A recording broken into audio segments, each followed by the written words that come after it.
And that was when I got a gig that was going to be full time for, like a month. So I was like, well, cool. Oh, and then after that, I really got to, I don't know, full jobs or I'll do something. And that was when the adoption goes through. So, we went from nothing to 3 weeks later having, it was 20 days between when we first got the phone call, or not even. It was like just over 2 weeks, I think, between like the first phone call we got of there's a potential match to a tiny human in our apartment in Brooklyn.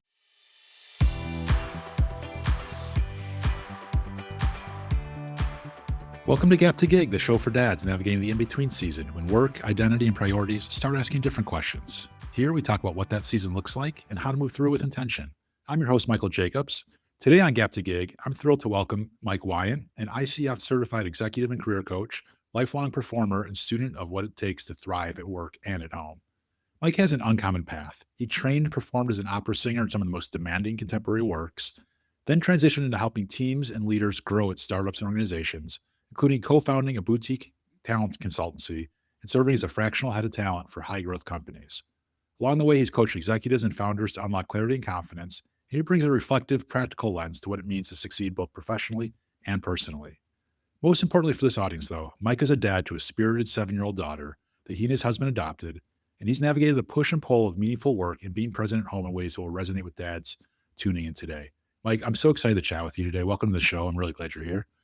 Thank you. Very glad to be here. I appreciate that. So you've had this fascinating mix of artistry and leadership and now fatherhood. I love to start kind of at the beginning and understand how those threads sort of connect. Can you take us back to those early years as an opera singer? What did performing at that level kind of teach you about pressure and identity and presence? It's a great question.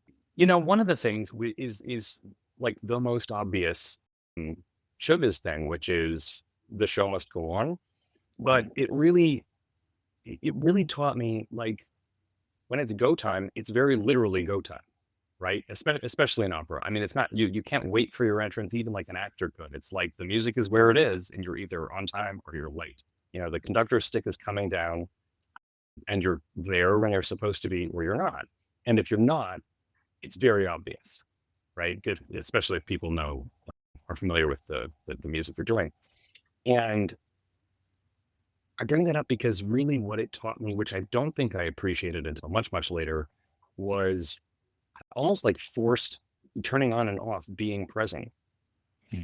And what that felt like. It didn't necessarily make it easy to do in other circumstances, which is something I can get later. But I realized once I started working, talking about training as a coach, especially, but other related things where the topic of presence came up a lot.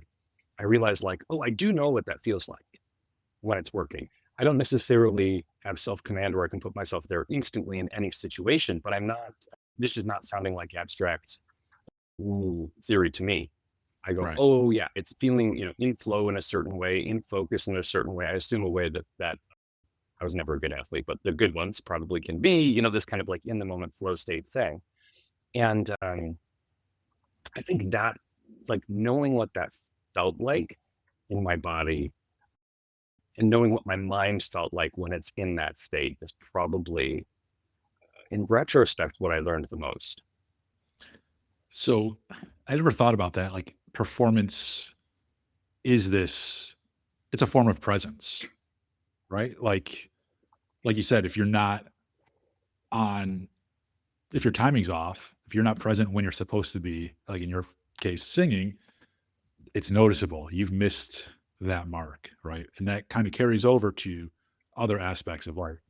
If you are working, if you're coaching, or even if you're just whatever type of job you have to be there in the moment to focus on what that task is at hand. And then, of course, parenting is all about presence, right? Like, your child will know, your spouse will know if you are not present in the moment that is important to the family unit, or even outside the family with friends or people you respect. Like, that form of presence of being active in the moment on time, right? So people aren't waiting for you, is so important.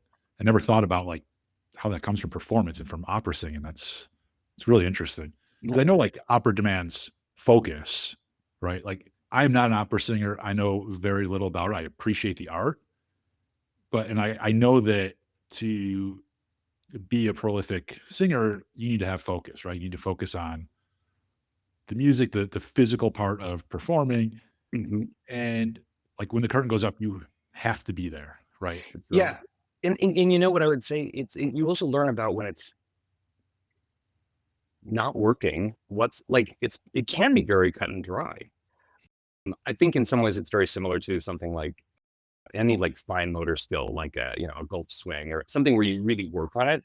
And you have that awareness of I can think about it before, I can think about it after, I cannot think about it during. Like once you start the thing, you're doing it. Because the other thing you learn about presence is what it's like to not be present in the sense of this is the kind of mental chatter that like I will miss my entrance if I don't stop obsessing over what I'm nervous about, for example. So it's right, not just, oh, these kinds of thoughts are kind of negative, or these kind of thoughts are distracting, or these sorts of thoughts are, make me feel bad. And I have to counter that to, it's like, oh, this is what it feels like to be in a thought loop where I lose a sense of time enough that I will be late or I have been late. So there's that side too of like learning what it feels like to be a little bit out of the moment because you're mentally someplace for right, whatever reason. It doesn't have to be something major either. It could be like, you're thinking about like, oh God, Jamal was really boring yesterday. I won't do that again today. This is the fourth rehearsal. You could be checking out for a million reasons, but the point is then you go, oh, I was out of it. I was somewhere else. And yeah, now we have to, if you're in rehearsal, that's okay. But then you have to start over and whatever. right, right. And I imagine that that comes from experience, right? Like you kind of have Totally. to go through that experience of what is making you nervous, what is making you not focus in that moment to realize like, oh, I missed my mark because of this. What 100% it's not a thing you're thinking about in advance. It's not that it's like, oh, it's that feeling. Oh, and it's like I'm doing this. And there's gonna be little tells that you have, like, oh, if my this maybe sounds overly granular, but it can be just like, oh, when I do this thing with my body, oh, when I start pacing, or when I look up in a certain way, or whatever the physical habit is that's associated, if there is one, there often is, you really start to learn that, but after the fact, Yeah, after it's happened three, four, you know, more times. absolutely. You say pacing. I'm a big pacer myself, and I realize oftentimes either I'm trying to burn off energy or I'm anxious, right? It's one Mhm, of those two things. It's like I can recognize that now when I'm starting to do that. mhm, Right. mhm, When I do get anxious, it's usually I stop breathing, right? I don't mhm, realize it, but I'm not breathing normally. And so I have to slow myself down to breathe. But that took experience of going through that time after time to realize this is what's happening. I need to slow myself down. I need to mhm, take some deeper breaths. I need to just focus on and breathing for a moment to get myself back into that space to be present for what really matters.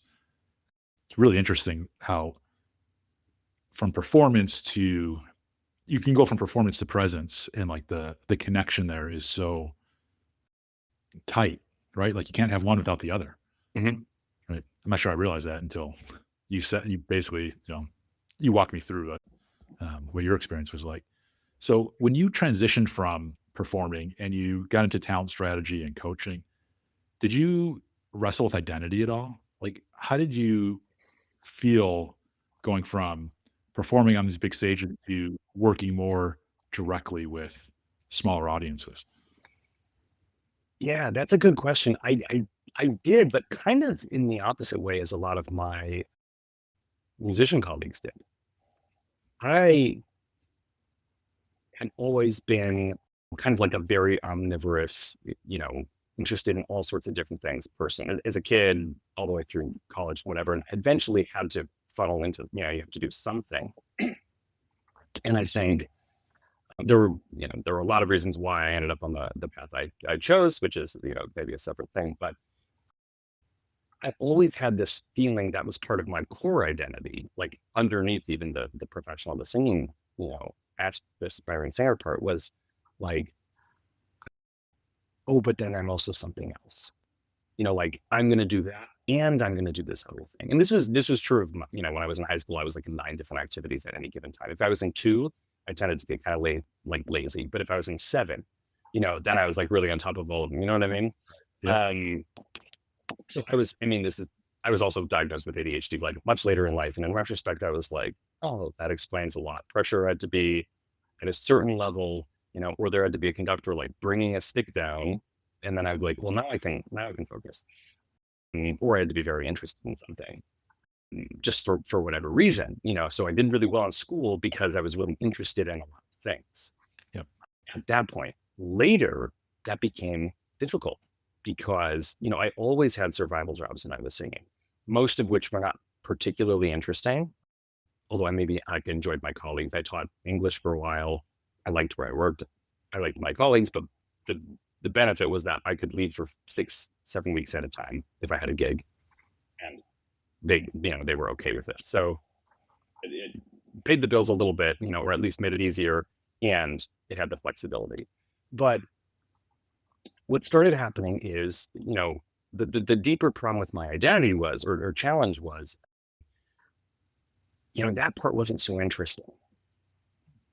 And it certainly wasn't something I was gonna, like, bring up at a dinner party as something I was very proud of. And, there's reasons for that that maybe in retrospect, I'm easier on myself. But so I was like, "Okay, I do this, but I love it when I do one or even 2 other things." And so when the talent strategy works happened, I kind of fell backwards into, but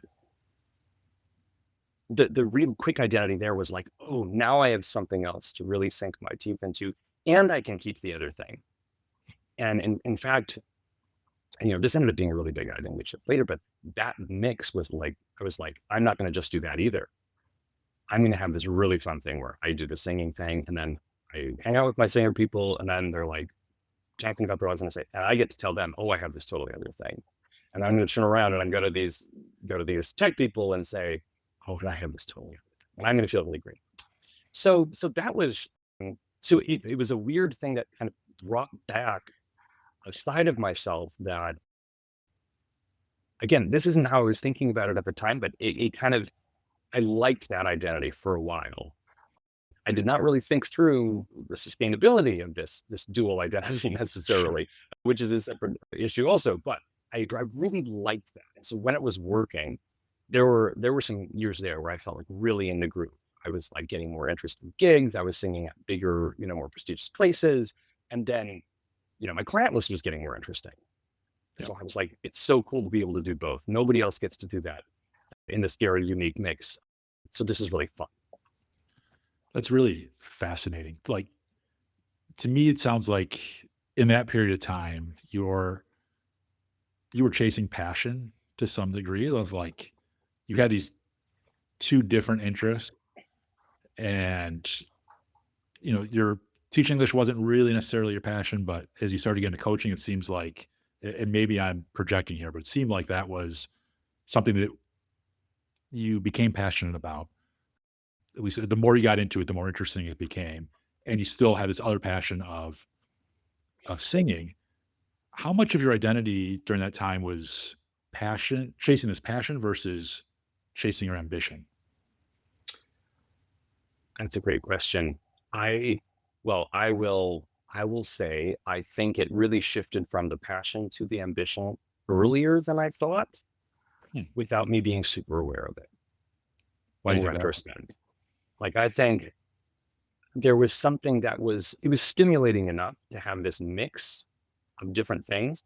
And the other thing, and this is true with people with anyone within, executive function challenges, if something is novel, that's also really great. So the novelty side of my work with tech startups was all pretty new to me. I had been totally interested in computers as a kid and, hadn't really thought about it for 15 years. And so to see where things were, and I could kind of read and learn what these different types of engineering were all about. The novelty was high, which was very different than let's say the English language teaching, which was the same, 6 books, and this month you teach book 1, and next month you teach book 3, and so on and so forth, rinse, repeat. Mm, So I also think that level of stimulation did, in retrospect, mask a growing disconnect of like, is this even really what I want to be doing? Not to say like I didn't, I was having a good time. Maybe that's where it gets the most, it's like the sneakiest, right? Like Sure. I was having a pretty good time, and then when days were like kind of harder and I was like, I don't like this, but then I would get paid better than I had ever been paid before. So I was like, well, that's cool. Like that part of it feels good. And it wasn't really till I hit a couple road bumps later that were major resets that I went and really looked back and went, oh, I don't know if I was really all in on a few things that I think I would have preferred to have been in retrospect. And then, yeah, so I kind of think I faded out of that, and really it became an ambition piece by the time I was doing both in full swing, more so. Yeah, I think that's appears to me to be common amongst the dads I talk to of like, I started doing this work because I thought I was interested in it. It was good. It kind of just gets me by. Like I have to earn a living, so that works for me. But at some point, your interests may change, they may fade, you might get tired of doing something. And it's like, okay, what do I really want to do? What can I do next? Because I only have so much time to work. And then as your life evolves, right, and you become a father and you take on these different responsibilities, it's like, okay, do I want to keep doing this work? And can I continue to do this work and still be there to do these other things in my life? You seem like you've been able to find that you were at that time still able to do that balance, right? Like you had the singing and you started doing this coaching thing and you're like, okay, I can figure out how to do these two things and I can do it in a way that is really interesting to me, right? Of like, I can talk to my singing friends about this coaching stuff that I'm doing that's really unique. I can talk to my coaching friends about the singing thing. And, like you found a way to make it work for you, especially during that transitional period of like, okay, I'm going to go from singing, maybe a little bit teaching to getting into coaching and consulting and things like that. So it's really interesting, but it's also just, and I think it is because it's really real, right? Like, I think, like I said, I think a lot of dads go through similar experiences, maybe not the same, like between an art and a consulting type project, but they are trying to figure out, okay, this is what I am good at. This is what I've been doing for so long. This is what I was interested in, but I also have these other interests I want to pursue. And how do I find that right balance? And I Mhm. think that, there's this identity piece of like you identified as a singer, right? I think first and foremost when you got out of college or in the arts at least. Mhm. And your identity shifted over time to, yes, there's still a singing element to your identity, but now there is this professional element of coaching and consulting and talent acquisition type stuff that became probably a bigger and bigger part of your identity. But there was no bigger identity shift, I think, than becoming a parent. And for you, that came through adoption. I'm really curious, what was that season like while you were still working and performing and coaching and you started to think about starting a family? Yeah, that was really, I mean, it was interesting because it was a whole bunch of tumultuous things happened in a row, partly related to the adoption process, partly related to my personal life, and then partly related to, what happened in the world in 2020. So the timeline for me was basically I stepped away from the small business I had co-founded in somewhere in 2018, I think. At that point, so I had entered the adoption process before then, when I was fully doing everything still. And for anyone who's been in it, or for anyone who's not been in the adoption process, they may not know how much, it's a waiting game with no signal, right? Yeah. Once, so you apply, you do whatever class you have to do. So there's several weeks of getting paperwork together, having a social worker visit your home. Because that's part of the requirements, whatever it is. But after that's done, you're on the list, right? Um, and then you just kind of sit on the list and you're not closer to getting picked necessarily. There is they prioritize longer waiting families first, but there are so many variables that you can get picked in 2 days, you could get picked in 2 years, and there's no sign that it's like getting closer. So we had entered into this, we were waiting, and what was weird is, it didn't feel like we felt that urge of we want to be parents. And I kind of had always thought of myself as someone who was going to have kids. I was not surprised to be like, okay, now it's time. So we did all the work for the adoption, but and then you're just waiting. And in the meantime, your life is the same. It doesn't feel like, nobody's getting bigger every month. We're not doing medical checkups where you're seeing that something is definitely happening. It's very abstract. What was interesting is then, when was this? Sometime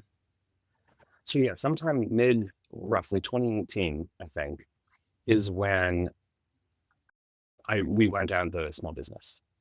And I was a little burnt out from, the tail end of that experience. And, I thought, great, I saved some money. I'm going to do some creative projects.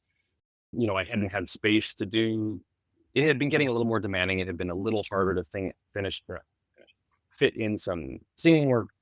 I was like, oh, I have a couple things I've been waiting to do. There was a product that was like ready to go. And I was like, now I have all day to do this. This would be great. I'll throw myself into it. So I do all that. And I did a little bit of consulting here and there and kind of poked around and was like, I'll just maybe explore. Who knows where I can go from here? So there was a very up in the airness, but it felt kind of fun. I think in retrospect, not that I've gone through this experience in a really long time, but it was almost like, after a breakup, like the rebound relationship thing. In terms of maybe it feels more fun than it's going to feel, 6 months after that, because there's this newfound, freedom or energy or in space in your schedule and whatnot. But then, as 2019 starts, I'm going, okay, it's been a little while. Like now it's not so fun and fresh. It's like, you initially connect with a lot of folks and then you already connected, so you can't connect again yet. And then you're going, okay, well, do I look for jobs or what do I do? And that was when I got a gig that was going to be full-time for, like a month. So I was like, well, cool. Oh, and then after that, I really got to, I don't know, full-time jobs or I'll do something. And that was when the adoption goes through. So, we went from nothing to 3 weeks later having, it was 20 days between when we first got the phone call, or not even. It was like just over 2 weeks, I think, between like the first phone call we got of there's a potential match to a tiny human in our apartment in Brooklyn. So it was a huge whirlwind. That's a whole separate story as well. But I had been hitting this kind of point of, it's starting to feel a little stagnant, at least partially. And I don't have anything else on my schedule for singing, other than this thing that was upcoming. Of course, the baby comes home while I was like going to rehearsal while there was a baby at home and I couldn't sleep. And that was very hard to do, but I remember very little of it, as you can imagine. But it was kind of like all fun in a way because it was all course. But and then I was like, okay, fine. I mean, I have a tiny infant, so I'm doing that now. And I always wanted to be a dad. So I was like, this could be really cool. I'm going to be like full on dad, And I would say at first that identity shift was, there was a hole and it filled it and then some, right? Yeah. Like very well. And I really enjoyed it. And there was so much to do. And I was so sleepy and all of the things because, we were doing, the whole tiny baby thing. And then where the timeline gets really weird for me personally is about when my daughter was just about, to turn 1 is when COVID started. Yeah. So again, that was when I was going, oh, I have not talked to a grown-up who I'm not married to about anything remotely grown up for a really long time. And I'm starting to feel like, yeah, I've got that. Like, I can't find words. I can't, no one's asked me what I think about anything for literally months. And that feels weird. I never thought about that. And that's when COVID hit. So then it was like, well, you can deal with your ennui later because now it's this thing. Right. So then we went through a whole transition with that. And we moved across the country to try, because my husband got a new job that he was trying out. And it was just, that felt like, okay, well, I was ready for a change. And instead of getting the change I was expecting, which is like starting to consider how I'm going to re-enter the workforce, I got this completely unanticipated change. And then so like, let's just make it as complicated as possible and move across the country and do all the things, right? I think in retrospect, it was so tumultuous, both because of things that I brought and because of obviously stuff that just happened and timelines I couldn't control. Yeah, I really did not. There were a lot of things I did not sit with until later, and at that point, in terms of my professional work, I was doing a lot of coaching. Or sorry, not coaching. I was doing a lot of consulting, advising, and then actually like running, talent processes and things like that. I was not coaching yet, Yeah. formally. And I think the experience of, once by the time we were in COVID for a while, of just sort of sitting there and going, okay, I kind of felt like I got to ignore a lot of major identity shifts in some respect, or at least maybe the implications of those, because the change was there were so many of them and they were so significant and unexpected. Right. And it kind of happened all at the same time. But that ended up being a real big piece of what I started thinking about a lot by the time I started getting more seriously into coaching work and wanted to do a more formal training. I appreciate you sharing that. It's the the mental load that you must have carried during that time. There were so many different emotions that seemed to be bubbling up there. There was excitement, but there was also fear, and there was also almost an element of boredom or lack of challenge, of Mm-hmm. needing some human interaction or adult human interaction about things that just day to day life, right? Like, and then you have like, oh, but also there's all these new beginnings. I'm moving across the country. I've got a new like I've got a full family now. Like I've got Mm-hmm. all these different things. I imagine for both for you and your husband, like the the mental load must have been very challenging to say the least, of just like managing those ups and downs and still being present for your child and for each other, but also for yourself, right? Like it seems like you got to the point where you wanted to get, right? But Mm-hmm. that path again was like inexperience that you don't know until you've gone through. Now, I have not been through adoption. I do have dear friends of mine that went through the adoption process, and just like you, it was like years of waiting, and then all of a sudden they had days to fly across the country, pick up their child, come back home, set everything up. Like it is, I can't imagine. I can't even begin to fathom. Like I knew when my kids were coming, like within a matter of a week or two, right? Like Mm-hmm. yeah, there's a due date, but you don't know exactly when they're going to come unless you schedule the C-section. And even then, it could still come early, Mm-hmm. uh, or there could be complications, whatever it may be. I just can't imagine what that was like to have so many different things happening at once. Plus, we have this COVID thing that none of us have dealt with before, right? Like Mm-hmm. the mental load that it to be able to manage yourself through that is just so to me inspirational. Of like, okay, you can go. Anybody can go through a lot. It's And you can't always do it yourself, right? And you shouldn't always do it yourself. Mm-hmm. And I'm sure there were times that were very difficult that you wish, like, oh, I just can't wait to get through this. And there were probably other times where it's like, oh my God, it's going by way too fast. Like I'm having a time of my life playing with my newborn daughter and my spouse. And it's like, but it's just like that roller coaster of the ups and downs. And it's just like constant for such an extended period of time. We I talk about transition a lot between like finding work that you're doing now to something that you really want to be doing, finding meaningful work. And that can have an emotional element to it. And it can be challenging. Like, or maybe you lose your job and you don't know what you're going to do next. And now you have some more depressive emotions. But then there's also opportunity on the other side of like, okay, now I've got time to figure out what I'm going to do and how I'm going to do that. But your experience is like doing all that on steroids times 10, right? It's like you have so many different things going on. I'm just curious, like, how did you manage?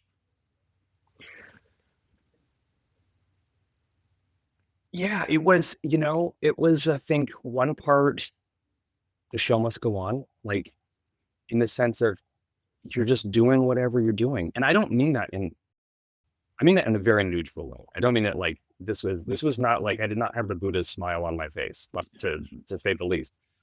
It was more just like you have to go on now, even if you in the stage context, it's like even if the other person is not there and you don't know where they are, Yeah. it's like you just got to go and you have to see what's going to happen. And it is exciting. It is very stressful. It's thrilling. The stress isn't necessarily bad. Nobody's going to, die at the end of the day, but it might feel really weird and probably in a very uncomfortable way. And I think there was an element of I've had like this didn't come up yet, but my husband and I, many years before, we were just out of college, like lived in rural China for a couple of years. And again, everything could not possibly have been more different in terms of our day to day Right. and the language and all this stuff. And there were some really hard moments as anyone who's lived abroad, especially in a very, very different cultural context, I'm sure has experienced. You were there for almost 2 years. First it's amazing. Then 6 months in, you're just like, I hate every single thing around me. And then you get over that hump and that, and so on and so forth. I bring that up because I think by the time we were, let's say, like well into COVID, it was almost like, I don't want to say an adrenaline crash, but if there was a thing where, even kind of like I mentioned earlier, I'm kind of like, if I'm doing 4 things at once, if I'm doing one, I'd rather do 4.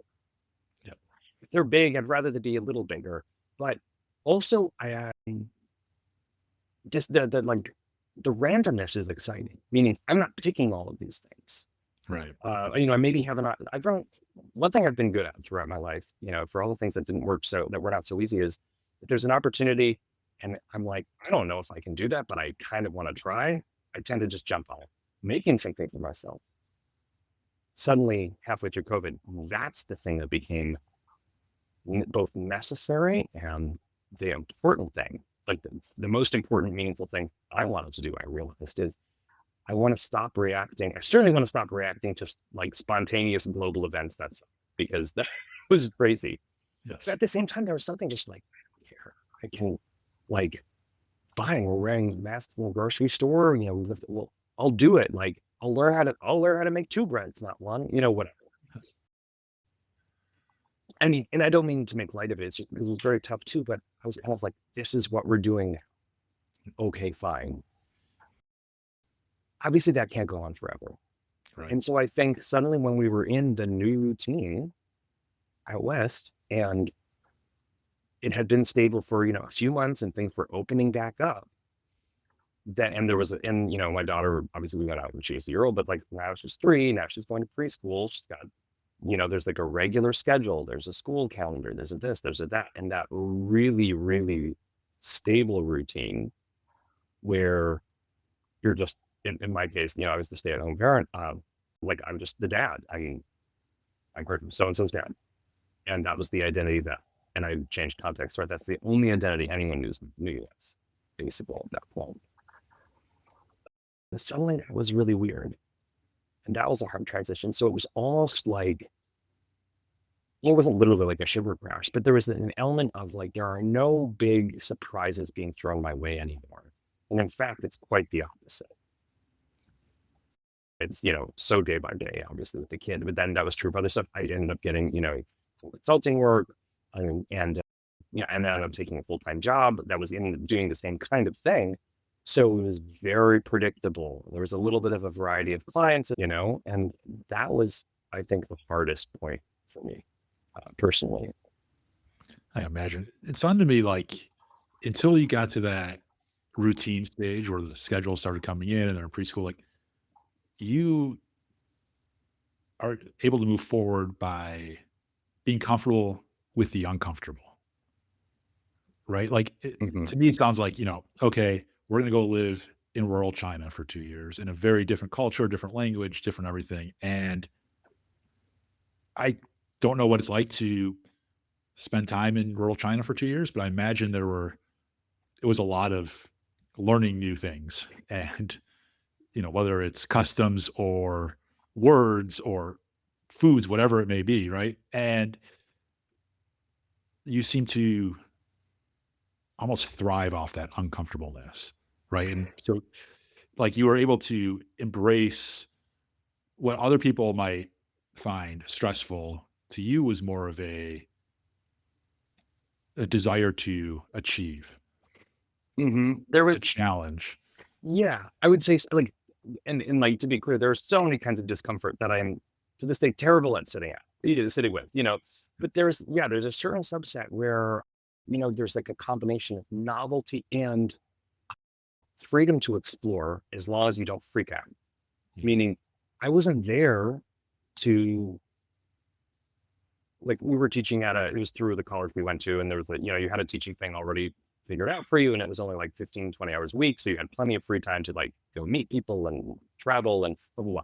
But the pressure was really off in the sense of like, this was not an ambitious, it was a step, and it was before a lot of what I talked to about before, but like, it was a step away from that. I was still in grad school. And I took some time off, and I had some very prestigious, fellowships on either side of it. And I had to like call my professor and be like, guess what? You are not expecting what I'm about to tell you. Guess where I'm moving? And but something about that like novelty and the stimulation, like I just would tell people I had so much fun when I first got there, and then when I decided to stay, because initially I was only going to go for a few months. Like I was like, if I'm going to do it, I'm going to do it. I'm not going to stay in World China for 3 months. I'm going to stay for the whole next year and another semester because everything was interesting, yeah. right? In a sense, like I have to go buy toilet paper. Interesting. There's a language there, or there's a navigation, or there's some interaction that for me, everything was stimulating to a degree that helped me roll with it in a way. So yeah, I think obviously it can be discombobulating for a lot of people, and it was for me plenty of the time. Don't get me wrong; like there's not like exclusively smooth sailing, but like overall, I loved the experience. I had so much fun. I had great friends. That that that day to day, like everything is an adventure. Yeah.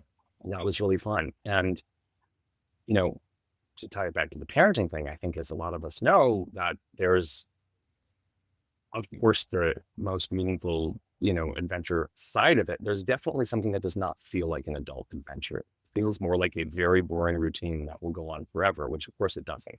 Right. It's like for this, period of time, whenever there's a problem, you're like, oh my God, like our daughter got bloody noses for a while. And it was like, oh my God, we're waking up in the middle of the night. Will this ever happen again? And then, or ever stop rather. And then one day it's gone. And and then having that, not having a 7-year-old, obviously that kind of cycle has played out several times at this point.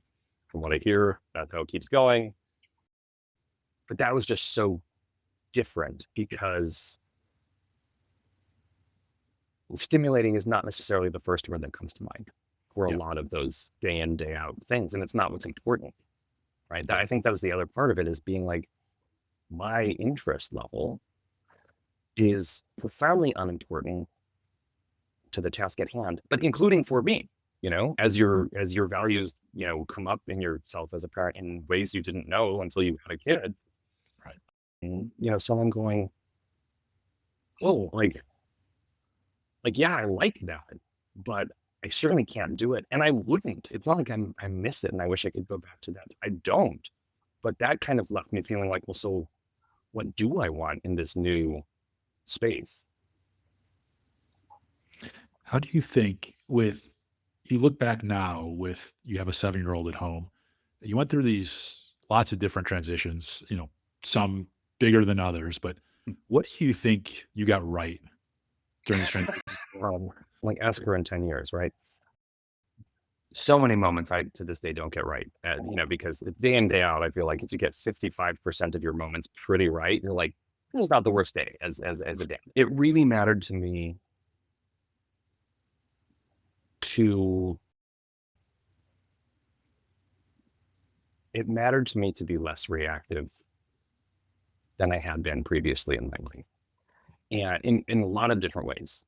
But it really mattered to me to go, there's some stuff that is probably fine, but I want to change it because I think something better could be there. And I think this kid deserves it, which is very difficult. I think a lot of parents have some version of that kind of a thing where you're going, something that's come up in me, whether it has to do with, how I was raised or how I was this, or just beliefs that I've inherited that I never questioned before because it hadn't become relevant. suddenly that comes up, and then this part that's popping up, you're realizing like, well, that's actually a real direct contradiction, not just intellectually, but like I feel it with this other thing that I also took for granted. And now I've got to pick which one I'm going to go with or find a third way or, whatever it is. But I do think not flinching from that reality is something that I think I am trying to get right as often as I can. let me put it that way. It is not figured out, but it is an everyday thing. It is a practice, so to speak. And Absolutely. yeah, I think that's what I would say.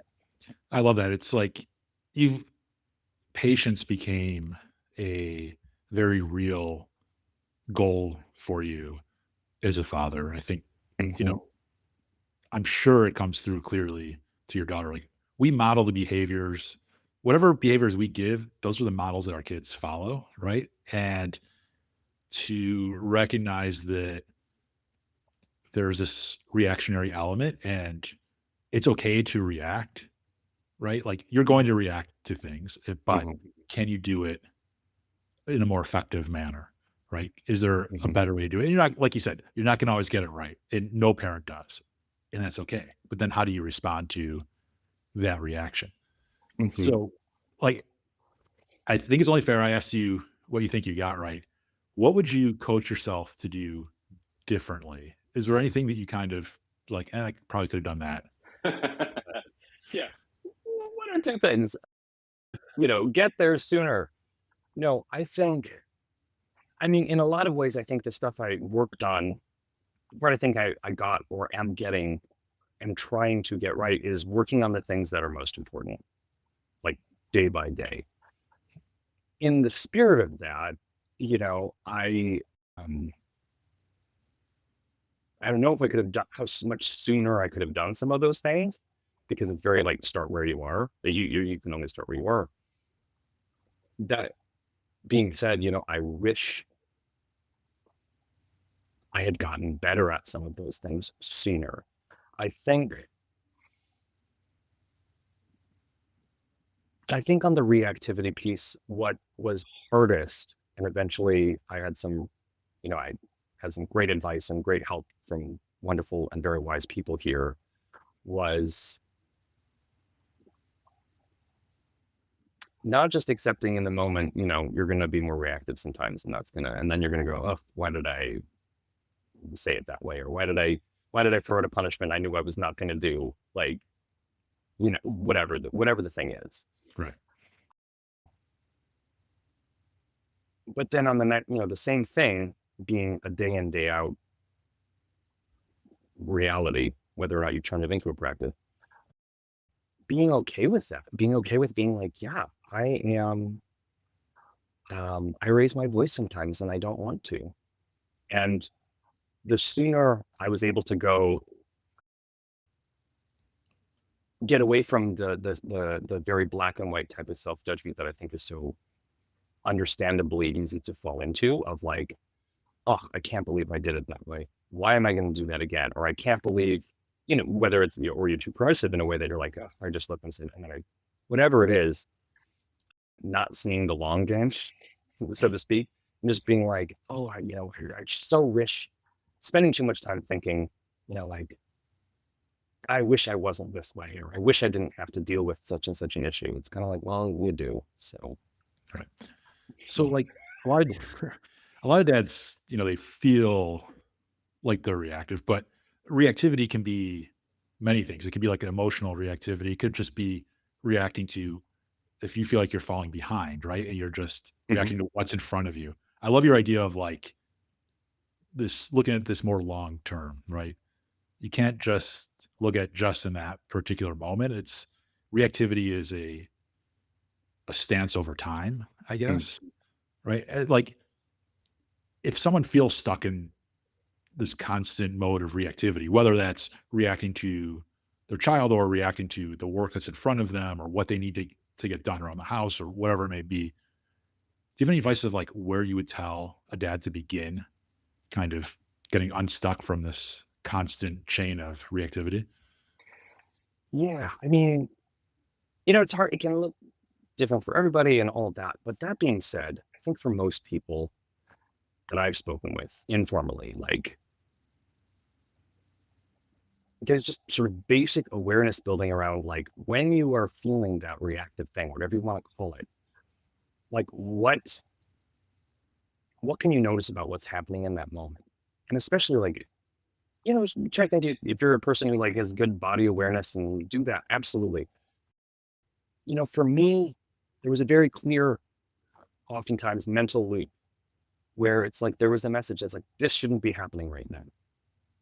Where if someone's, if there's a tantrum in a public place, or if the dishwasher breaks because we were in a rental and then everything was 5,000 years old, whatever it is, but this message that I eventually, pretty quickly and with some guidance, realized preceded maybe not every single reactive moment, but like a lot of them, more than half for sure.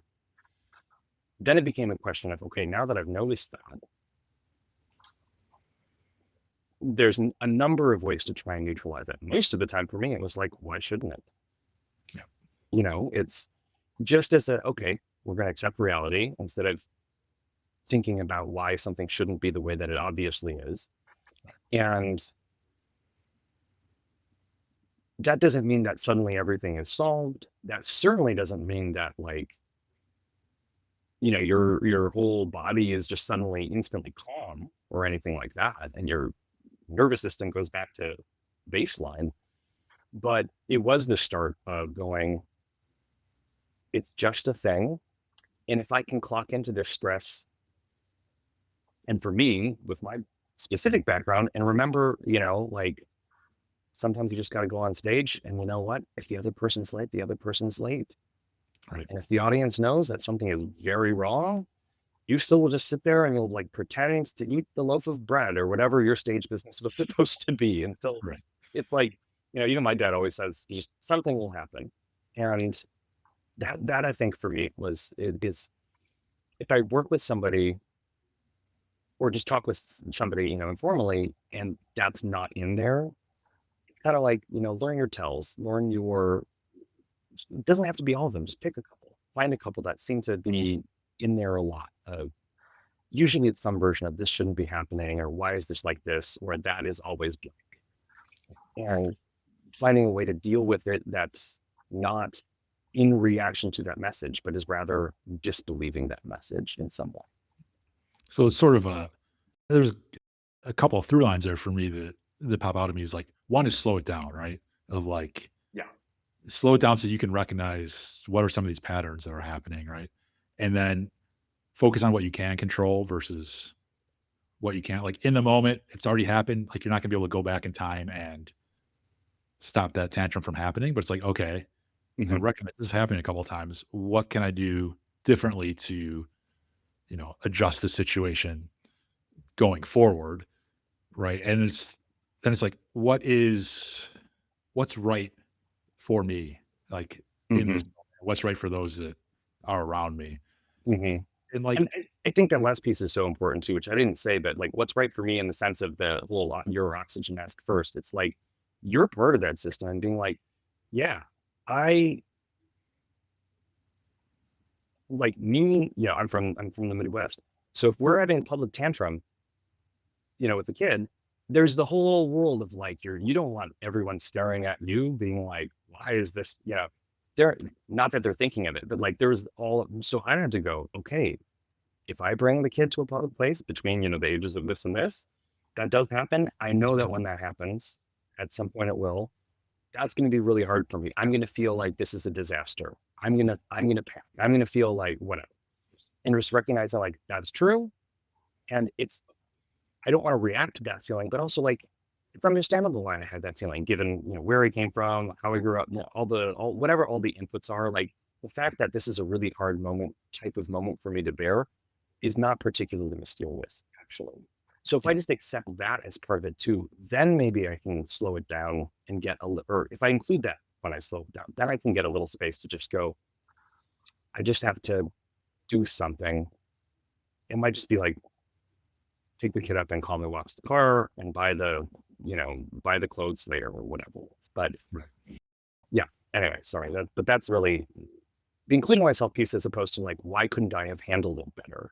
Because I feel like that's another thing that, it's very easy to fall into is like, okay, so next time I'll make a plan so that the thing that is bad, that of course will happen again at some point, but I'll tell myself that it will never happen again if I do, even if I'm intellectually aware that that's not possible, there's this emotional story of like, why did I let it happen? Like, as opposed to these things happen, let's deal with it. Absolutely. Absolutely. And like you you know what you want to accomplish there in these situations, right? And like you know what you Mhm. should do. And it's like, okay, I now need to take that time to actually do it. And I think, from what you've told me about your coaching work, you do the same thing with your clients, right? You help them. Your clients might know what they should be doing, but they don't really know how to actually do it, right? And I think Mhm. it's the same thing with parenting. It's like we know what we think we should be doing, but we don't know how to actually do it. What do you think gets in the way most often, professionally or at home? Being too specific about what the should is. Hmm. Okay. Like, there's there's of course the version of I've heard coaches say you're shoulding all over yourself. Like I should do this, I should do that. But there's a question of like the specific messages one at a time. Where is that coming from? Is this should like, I really deeply value X, and it's me saying this, or is this just like you should be on time? I'm not saying no one should be on time, but like, that's the kind of thing. And maybe I just have more flexibility there because, I didn't, when I was teaching English, it was a lot of international students who were adults. And then you learn all of these stereotypes that are kind of true. Like on time doesn't mean the same thing in Brazil as it means here. Like Right. that is true, and then you go live abroad and you encounter a billion of those types of things, right? So then, maybe that's like the early version of going, oh, I think everyone should blank. I was teaching students in the classroom. I was like, I think students should blank. I didn't know I felt that strongly that, about classroom procedure. But now that I'm here, I realize I don't want to be a disciplinarian of adult students. Like that's whatever I think about, whatever received messages I have about the scenario. I know I don't want to be doing what suddenly I'm finding myself almost doing, you know. Right. And so I think that's what, like thinking through when these like, oh, this should be like this or this should not be like that. Noticing those messages, but then really thinking, okay, that's specific. Like, where does that come from? Yeah. That's a lot of it because I mean, the most basic example with career searchers is like applying to jobs on LinkedIn right now is a hellscape of AI applications talking to AI filters, and they're doing whatever they're doing. They got to go on the whatever the new Meta product for chatbots is, I guess. I don't know. And people are getting past it and blah blah blah. And that's a whole ball of wax. But the number of people I speak with informally who are just like spending half their day on it because they should, because like if you don't see a high number of applications, how do you know you're even doing work? And you're going, well, that is one of many ways to measure your inputs. I don't know that, LinkedIn applications at the moment, and I'm oversimplifying obviously, but Sure. Sure. if you rack up 1,000, does that get you where you need to go? If you rack up 10,000, I don't think it does a lot of the time, unfortunately. I don't think there's an easy answer, Right. sadly, but that's the kind of thing where people will go, I don't want to go network, or I don't want to even just have, and I'm like, don't think of networking with a capital N and all of the cheesy stuff. Just have coffee with people you like, who you have professional respect. Won't say, I don't feel anything. So therefore, I should feel something happening. And for a lot of people, that should looks like a number getting bigger, a number of submitted something, a number of interviews where you get closer to the end. It doesn't include things like how excited were you about that job you got towards the end, or, Right. which I think should matter. There's practicalities, so I don't want to oversimplify and I don't want to minimize how difficult it is for people in that situation. But that's an example of like, if you look at the should behind the should, there's a lot of assumptions where there's a lot of just kind of beliefs that are getting enacted without enough thought put into like, is this really going to get me where I want to go? Right. I love that. It's, challenge the assumptions, right? Because Mhm. you we tend to fall back on our defaults, right? And it's like, okay, well, I always was taught that a bigger number is better than a lower number, so I'll just keep applying to all these jobs, and whether they're the right fit or whether they're even actually hiring anybody or I have the qualifications for or whatever it may be. Like sometimes quality exceeds quantity, right? It just takes knowing one person or getting one introduction into the right potential role that, you don't have to apply to 10,000 jobs if you happen to get that right introduction. Not to throw anybody under the bus. I'm not going to name it. But, like, I spoke with somebody who who had been like on a really tough job hunt, like longer than a year, right? We talked about some of this, kind of standard networking advice, like, never eat lunch alone or whatever, those sorts of books and things. And it sort of made sense, but this was somebody who was very kind of number oriented. A couple months later or whatever, we catch up, and not only does this person have an interview, they say, I only got it because I knew this person and Yeah. I was like, that's the thing we talked about with the book about not eating lunch alone. Like that's a good thing. I mean, Yep. it has to happen some way. What's wrong with that? It was like I didn't I didn't win the world's game of musical chairs, so that's bad. That means I'm bad in some way. And I was like, there are other ways to interpret that, Right. you know? Right. Exactly. You actually won because you Yeah. got the I mean, so yeah, where did those messages come from? I was like, oh, if I couldn't stand out in a crowd of 5,000, that means I'm horrible, as opposed to, I don't know, if you're the top 10 in a crowd of 5,000, you still don't get the job, but that thing's pretty good. No, because there's a concrete thing you need at the end of that rainbow. I get that there's other pressures that come up. It's not so much about saying, that's a good thing or a bad thing that this person thinks this way. It's more like recognizing, yeah, we're going to fall into default thinking that everyone does every day. Otherwise, your brain would run out of glucose by 11 a.m., right? You're going to fall into patterns that come from somewhere that you didn't pick just because, like, we were raised somewhere with other people and blah, blah, blah. Recognizing those things as they come up, which you're not going to do every time, but here and there, if something repeats, you can. Or if you're talking to somebody, a confidant, therapist, a coach, a friend, a spouse, whatever, who's able to reflect that a little bit for you, then you can go, yeah, why do I, not judging it, but just like, why does it feel like I lost when that completely unrealistic odds thing happens? I love that. It's such a it's there's a mindset shift there, right? Of Mm. it's not always a numbers game, or it's not always what you were raised to believe or became to believe, that sometimes you have to put a different lens on it. Mm. It's just a really intelligent way of looking at it. I appreciate that. So now I want to go from your intelligent way of thinking about this to something very unintelligent, which is my speed round. Okay. 5 quick questions for you, have nothing to do with anything. And it starts with, what's the first kid show theme song that comes to mind? Bluey. Bluey. What was your very first job? I did like it wasn't quite telemarketing, it was like customer research surveys for local auto dealerships.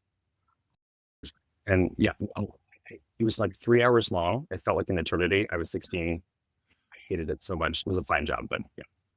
Was it in person or over the phone? No, this is over the phone. So it was like Oh, I had a stack of papers that it was like it was a form and a checklist. I'd have to say the little intro from the specific dealership that was like, so and so personally asked me to follow up on the service for your blah, blah, blah. And then I would go through my form. Most of the time, people didn't answer, right? So, like, I would pray for just like a chatty older person yeah. because it would eat up 15 minutes. That was my favorite. Didn't get me to my numbers, though. So speaking of getting the number, Rare enough. Would you rather spend 24 hours with a toddler-sized T-Rex or a T-Rex-sized toddler? I'm going to go with T-Rex sized toddler. Why is that? Because I think I don't like blood. So, like, the teeth, you're still there, you Yeah. know, like a mean chihuahua is still very dangerous. Yeah. But yeah, I would be very curious to see what a toddler is able to do with it on the scale. I mean, I wouldn't want them in my house, but, Right, right, right. in some sort of assuming a safe-ish environment for that size, I think it'd be good. Mostly I just like toddlers. Yeah. Excellent. What's your go-to karaoke song or the one you would sing if you had to? If they have older songs, I would do Crazy. Not the Beyonce, the can't think like. Yeah. If they got that, I'll do that one. Awesome. That's a classic. What's the weirdest thing you've ever carried around in your bag, briefcase, or pockets? Not too much, but I think the first thing that comes to mind is like multiple different sizes of dance belts that were owned by my school. So they were like meaning they were not brand new that I had to try on. Do you know what a dance belt is? I think so. It's basically, yeah. So it's what male ballet dancers wear under tights, and it's like a padded thong. So having like three of those that were like given to me by my school to be like, which one do you like the best? Like none of them. You like none of these, right? These are not fun to wear if you're not used to it. Yeah. Yeah, definitely was not what I was thinking it was, but No. Yeah. fair enough. Before we wrap up, I want to make sure people know where they can go next if this conversation really resonated with them. Where can people learn more about you and your work? You can find me and my firm online at analogpractice.work. And you can certainly just Google my name, find me on LinkedIn. I am available there as well. But the website is probably the easiest way to send me a message. Awesome. We'll put that in the show notes for sure. Mike, thank you so much for this conversation. I really appreciate how straightforward and honest and yet grounded this conversation was. Like you were just, I clearly did not have the same experience that you have had. And the way you have gone through all these different experiences and the way you've managed it and still sought ambition and still accomplished so many different things. It's just so inspirational to me. I think it's just super cool. And the fact that, you know, you tackle fatherhood in a way that's, or you got into fatherhood in a way that was different than the way I got into it, but we still share a lot of the same experiences as fathers.